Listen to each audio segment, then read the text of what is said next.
But I know Peter from the Boys and Girls Club that I volunteer at here in Monrovia. So with that being said, Peter, why don't you do a better job than I can of just introducing yourself a little bit and kind of a little bit about you? Sure. My name is Peter Mejia, and like Nick said, I'm a employee of the Boys and Girls Club. My current position is community relations. Just kind of going out in the public and talking about the Boys and Girls Club, bringing resources. I was a Boys and Girls Club kid myself, so it's definitely in my blood. I have a beautiful family. I have two children. My daughter Nova, who's 2 months, and my son Hunter, who is 2 years old, and my beautiful wife Laura, who is definitely my support and my rock. Um, and I pretty much that's it. Yeah. Awesome. Awesome. No, I appreciate it. And our whole premises of this is to bring in different individuals occupying various spaces. Nothing specific real estate related. More broadly, I thought of Peter would be a great guest to join us for the fact that he's a new dad himself, as Jalen and I are. New being relative, of course, because I'm a dad of all of 3 months, and Jalen's got a 4-year-old, and Peter's they're mixed in as well. So nonetheless, I think it makes it for easy conversation to segue straight into our first segment here, which is hashtag dad life.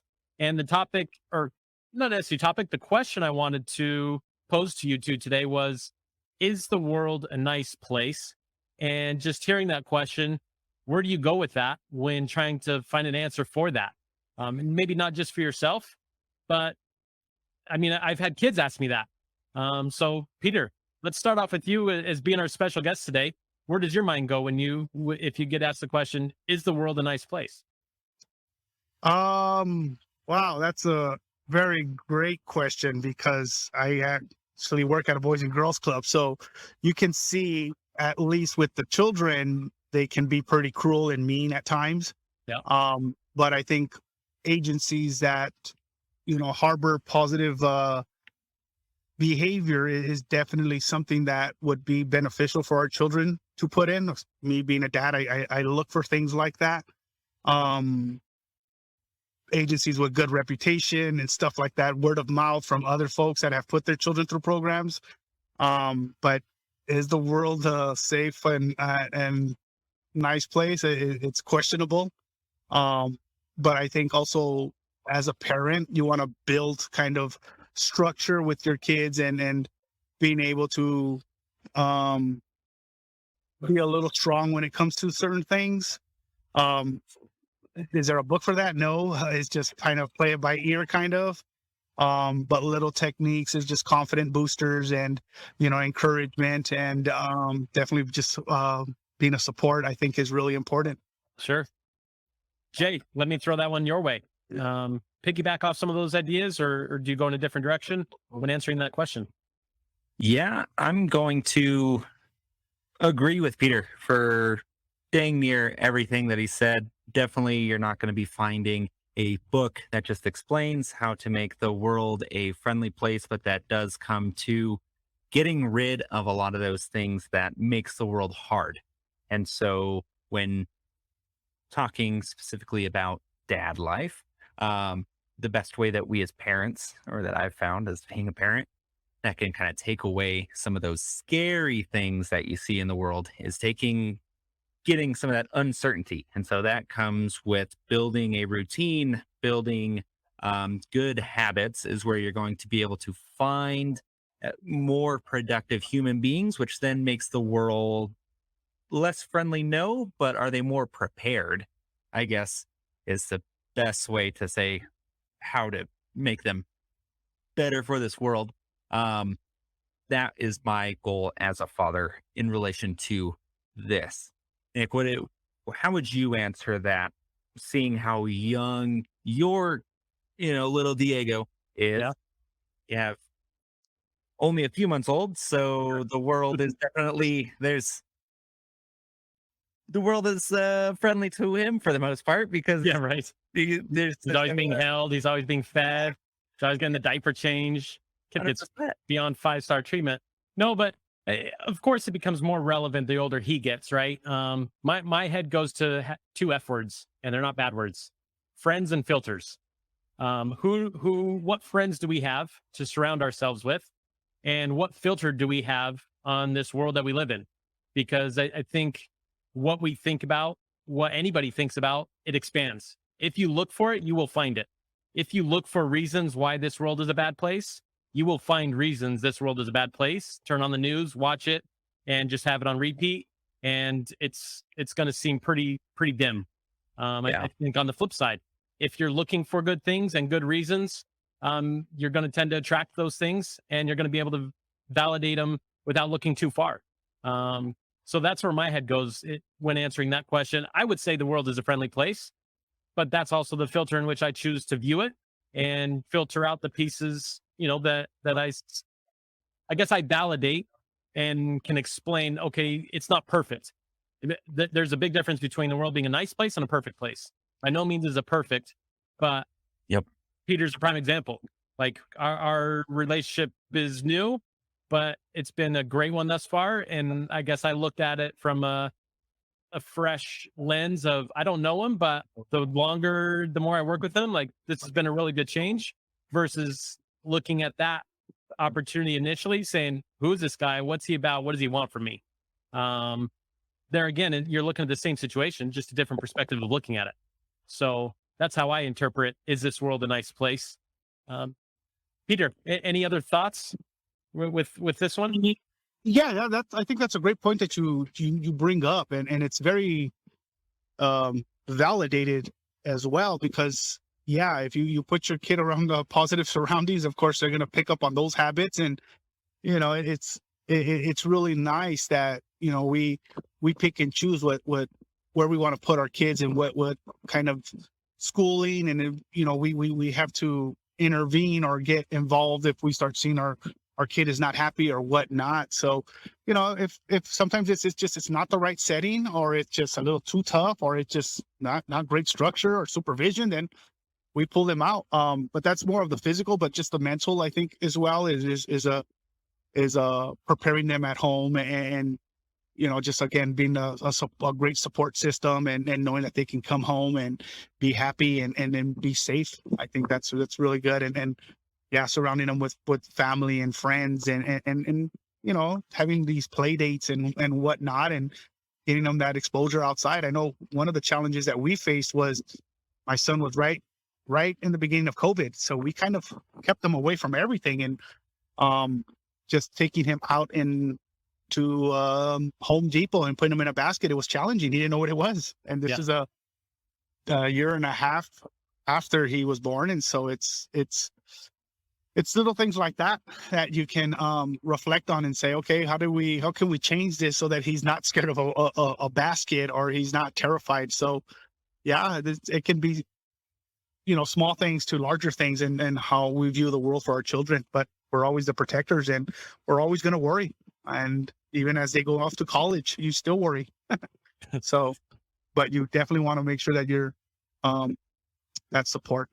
Absolutely. No, fair point. And then, Peter, you said something interesting there that I wanted to ask the both of you. So, when it comes to raising a kid, do you feel like you have to protect them from the bad in order to raise them properly? Or is it more of a controlled leak of chaos into their life? What's the... I think Peter has more of a grand scale because of the amount of children that he sees, that there might be more... If you say, yes, the leak of chaos, it's like, okay, well, some people, it's not a leak, it's a full-on flow going into someone's life. But yeah, what are your ideas on that, Peter? From personal experience with my wife, we definitely have two different visions, our views of it. One of them being that, if he falls, my wife is real quick to go and help him up. And I'm more like, let him get up on his own.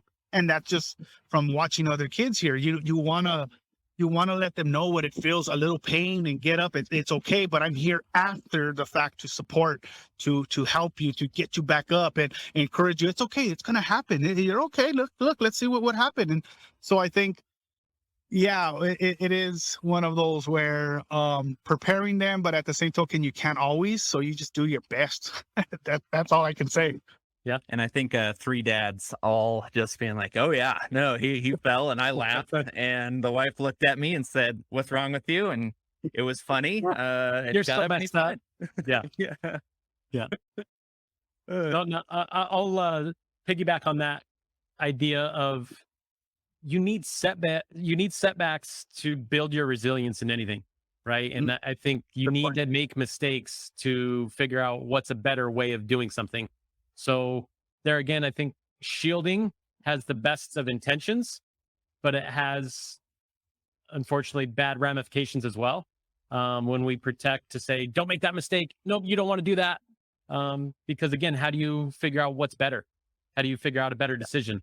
And and again, how do you build resilience without having those setbacks in life, whether it be a financial bad bad decision, or again, you're falling and everyone's always helping you to get back up, and now you don't know how to pull yourself back up.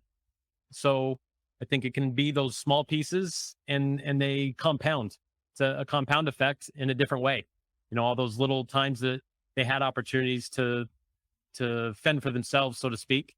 And if they don't always have that person to be there for them, I think that's not a bad thing, because I think probably all of us have seen, it's like each one of us has had a different story, um, that's been full of setbacks and figuring out solutions. oh yeah, yeah, 100%. And when it comes to is how does your growing up, and I can present this and answer it myself, but how does your experience growing up to this point and having kids to whatever your current child's ages are affect the way that you view the world and its friendliness from the perspective of, say, the next kid or your current kid? I know with my first son, Emerson, who's 4 now, it's like, it, the the way that we would even feed him, it'd be like, I'm going to water down his soda. I'm going to, like, the world is full of things that will give him, blood sugar spikes, and I want to make sure he gets all of his vitamins and minerals on a daily basis. And no, organic was a bigger thing that we had. When second kid, you're like, good luck, kid. Like, I know you'll be fine. I'm like, the world isn't as bad as I thought it was the first time. The first one lived through it. So now, I think, Peter, with you having two kids, I'd love to hear how you perceive the first kid's existence up to this point versus your second kid's. Yeah, I really think it's definitely different. There's a lot more protection or bubble around the first child. And it can be something simple like just a pacifier falling on the floor. We all had that one. And, oh, pick it up. He's okay. She's okay. She can have it. And, but it was really even just the way my son was, it was a little bit more complex with him, just for some health issues. He had, acid reflux really bad. And, my daughter gets it, but she'll just turn to the side and do her thing. And he was like, he would choke up and spit up. So we had to attend to him, but it's definitely, there is a difference. But I think, looking at it from when I grew up, I want to say that my child's going to probably face the same kind of thing, but it's just going to be different people. It's going to be there. You're going to have your bullies, you're going to have your teasers, you're going to have, your sports competitiveness. You're going to have all that. We just try to prepare them as best as possible. It really, I can't stress that enough. And that's my goal as a parent is you're going to have this, it's going to come across one time or another. And you see it, I see it here, at my job. And, we as youth development professionals, we just try to encourage them and build them up and to be stronger. And, the world is going to have those people who are just going to be mean and nasty. And we see them as an adult. So it's part of life. Yep. Yeah. And Peter, on that one, I'm going to reference back to an episode that we had a few weeks ago where so my 4-year-old is in Brazilian Jiu-Jitsu, and me and the family train. Yeah, he was they say that it's to take him out of one of the biggest things for a 4-year-old. He's not going to be laying down some arm bars on some jokers out in the Kroger parking lot, but what he will do is fall to the ground and have a space cadet kind of mentality at that age. And our whole thing was, should kids be in combat sports?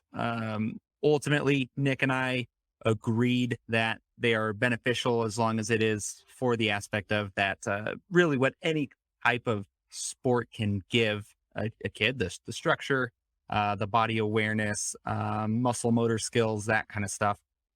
But what's your opinion on combat sports and for kids in particular? I definitely agree. I love the fact that they're getting all these young skills at such a young age. I don't see anything wrong with it. Now putting my kid in it just so they as an avenue for self-defense because they're gonna face some bullies, not too big on that. Sometimes we got to take a little licking and just keep on ticking, kind of thing. But it would be nice. I would like to I think I'd be probably a little more firm on putting my daughter in there than my son. That's just my own opinion. I mean, I'm sure I would have to go over it with the wife. But I really like sports, especially sports where they're combative sports, because it's also something that's introduced, like sportsmanship and everything else that goes with it. So it's not something that's frowned upon. Just in my point of view, it's encouraged if the kid likes it, especially, and they're good at it. I know folks that have put their kids in for self-defense reasons, and it's what they feel most comfortable with. But in my opinion, it's great. I love it. Well, Nick, anything that you want to wrap up on for this? I'll give you final thoughts, and then we'll take a short break. Yeah, real quick. Peter alluded to this idea earlier, and that is it ultimately ends up being, what's the environment back at home, right? Is this world a nice place? Because the friends can influence it for sure. But I think as a parent, we have that responsibility to put that friend hat on at times and facilitate that filter to help shape that, and I think unfortunately some parents don't take that responsibility. They expect other people to shape, which they will. Other people will take on that role if things are not discussed at home, in which case kids will figure out their filter through those avenues.